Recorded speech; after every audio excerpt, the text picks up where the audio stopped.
Tak na poli po Slovacku, na poli po Polsku, bo jestem się pýtal a povedali, že po angielsku mne tu nikto nebude rozumieť, tak nemám že vraj inú možnosť, takže budem snažiť vyglądať inteligentne, ale co z tego vybrať, nepoznám detaily polskej prezidencji v Rade Únie Európejskej, už to bylo dušo miešance pozadu, ale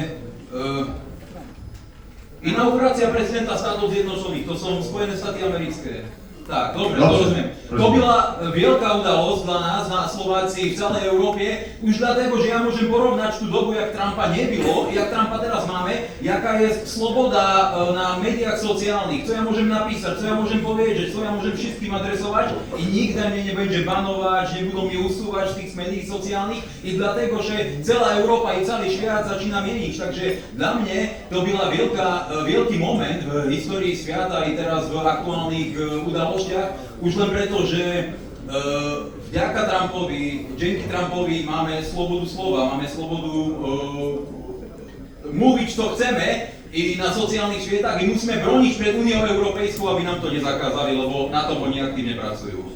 Dziękujemy. Tak, Marcin.